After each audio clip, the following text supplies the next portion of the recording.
Some of us just locked our hair because we like the hairstyle. It's not a political statement. It's not a spiritual statement. It's not a statement of self-expression.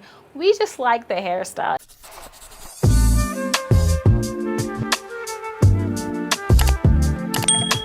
Hey guys, it's Ifeyinwa. Welcome back to my channel, or welcome if this is your first time here.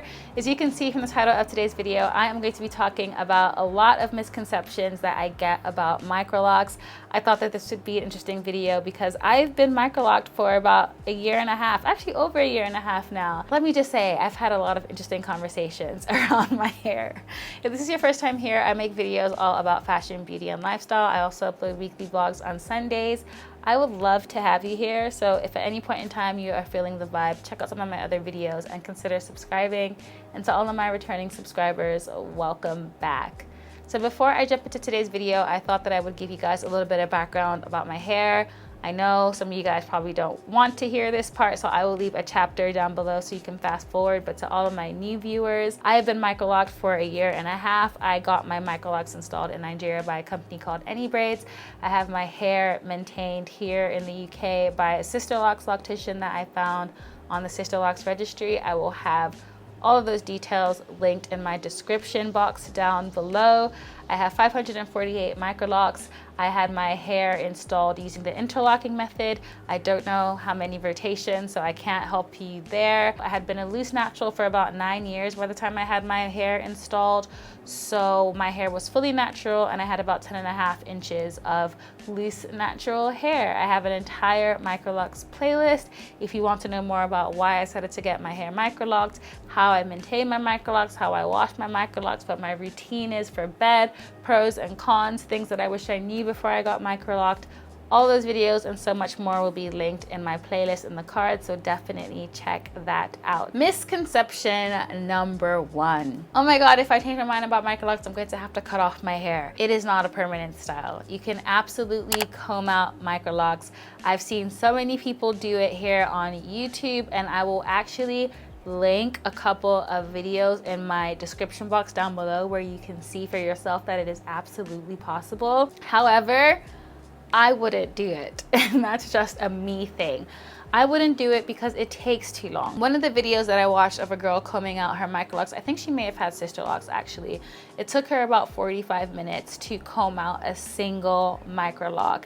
Like I said in my intro, I have 548. There's no way I am sitting down to do that. Personally, if I ever change my mind, I've already made peace with the fact that I would let my hair grow out for a while and then I would just cut it off because I just don't have that kind of time. If you do have the time, if it is worth it to you, if you have people to help you, you absolutely can. You'll probably lose quite a lot of your length because you will probably need to do a really good trim after that whole process.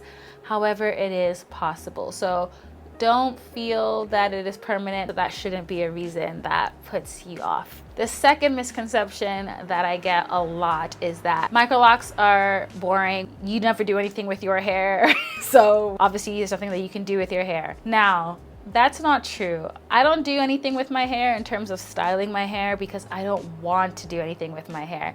One reason why I think this is the perfect hairstyle for me personally is because I am super low maintenance.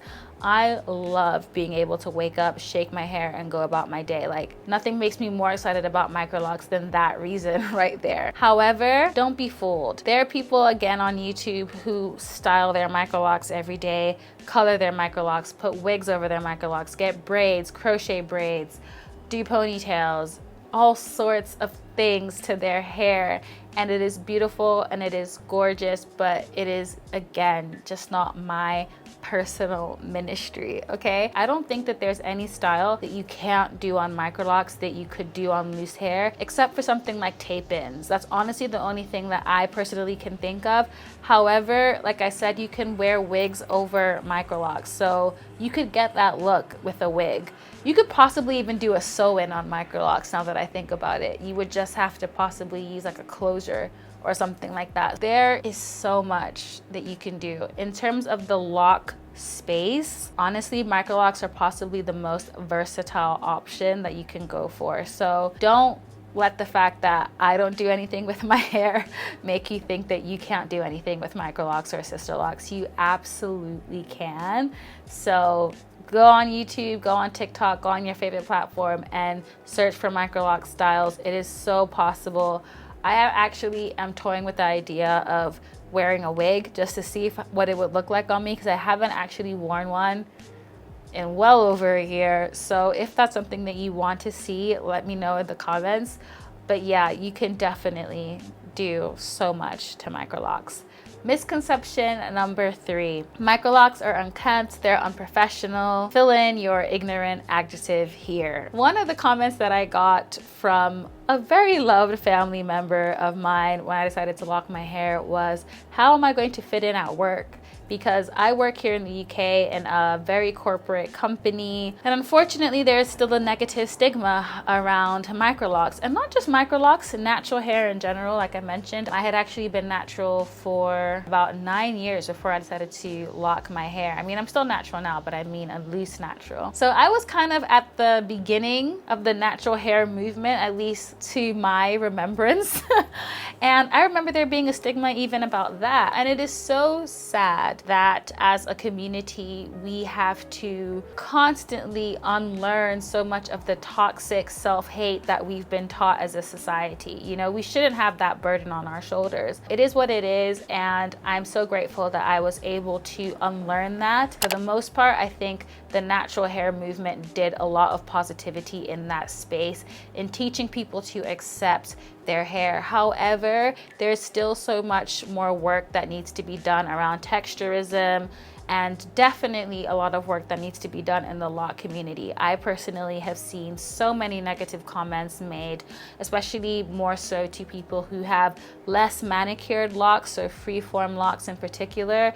They get a lot of stigma around their hair not being professional looking, etc., etc. And again, I think it's just, it boils down to there being more representation in that space, more people rejecting that belief and just being free and seeing more people with your hair type in different sorts of areas in society will do its part to hopefully undo a lot of that negativity and help us to unlearn a lot of that nonsense as a society. I think that locks in all forms are beautiful, and I just reject that belief entirely. So anytime someone asks me how my hair is perceived at work, I just tell them the truth, which is, luckily for me, I've never had anyone talk about my hair at work.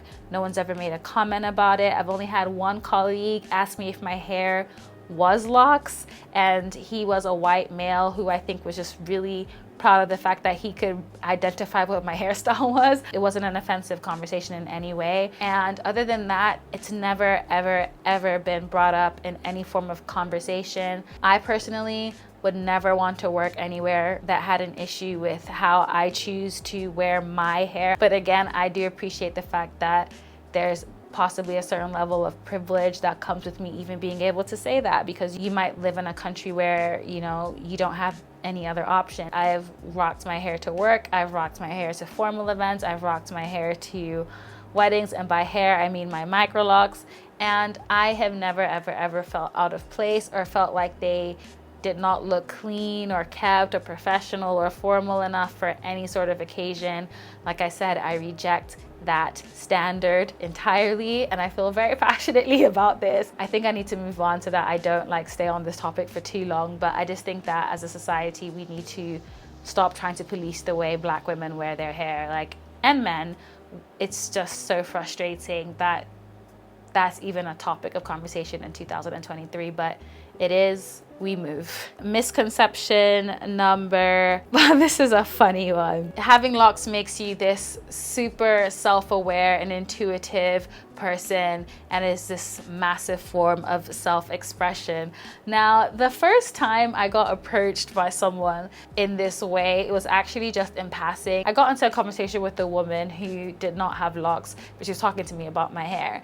And I just think that it was really funny because she had this really stereotypical belief of what someone that has locks would be into, right? So you are this super self-aware person who's possibly into like sage and crystals and meditation, the type of person that doesn't like shave your armpits, doesn't wear makeup, is just super natural in all facets of life, loves every single aspect of yourself. It's like this super spiritual decision, you deciding to lock your hair. That could not be further from the truth for me and for a lot of people, okay? Some of us just locked our hair because we like the hairstyle. It's not a political statement, it's not a spiritual statement, it's not a statement of self-expression.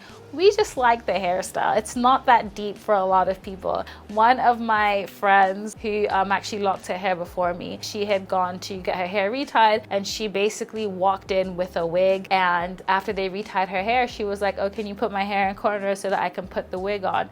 And she felt so much judgment from the person that was doing her hair. You can have microlocs and decide to still rock a wig on a daily basis. The sister locks, the microlocs, the locks community in general, we are not a monolith, and I just think it's really funny that people think that that's still the case. This one makes me sad.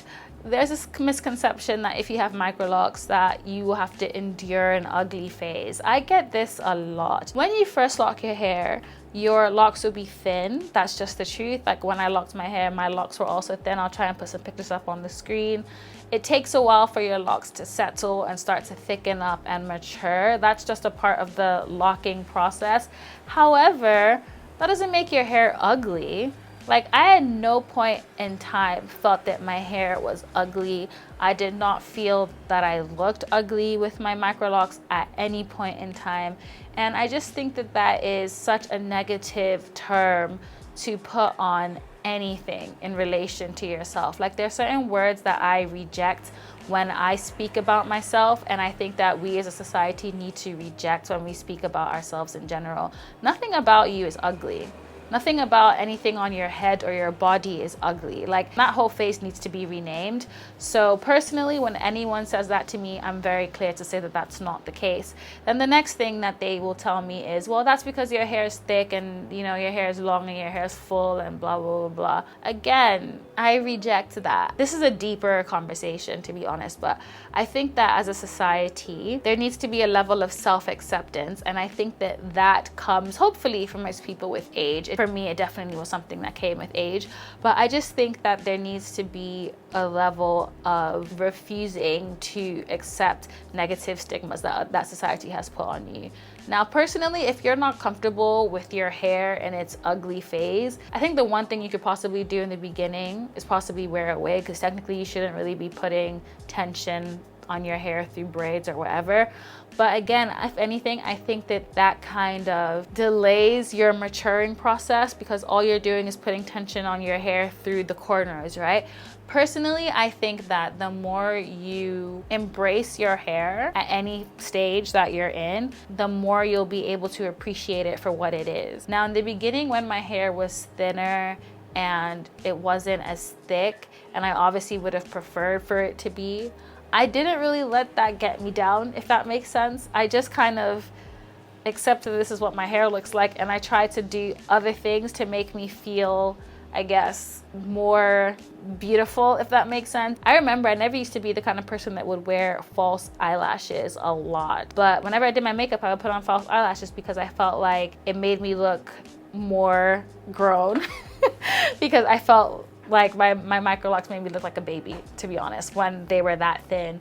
And I remember having a lot more fun wearing more bold earrings and even just having more fun with fashion then. Like, there's just so many other things that I found comfort in being able to do while I was getting used to my new hairstyle. Everyone's journey is different, and this is a very sensitive topic because self-acceptance and self-image is a very personal topic, but I just think that there's so much value that you can do for yourself in just rejecting the term ugly, rejecting any negative term in relation to yourself, and just accepting that this is the journey that I'm on. It's going to take a while for my hair to thicken, and that's fine. In the meantime, I can do X, Y, and Z while I let my hair do what it needs to do. And I just think that the more you leave your hair alone, the quicker you'll get to the results that you want.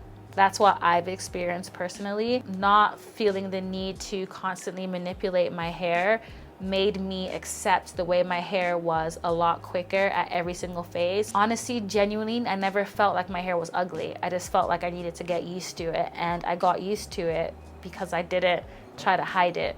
That's what worked for me. I thought that I would mention that because it is the one thing that really breaks my heart anytime anybody says it. So those are all of the misconceptions I wanted to talk about in today's video. If any other comes to my mind, I might make a part 2. Definitely let me know if there are any other videos on microlocs that you want me to make for you guys, and I would absolutely love to do so. Thank you so much for watching. Don't forget to give this video a thumbs up and leave any comments that you have in the comment section down below. I'll catch you guys in the next one very soon. Stay blessed, stay safe, and take care.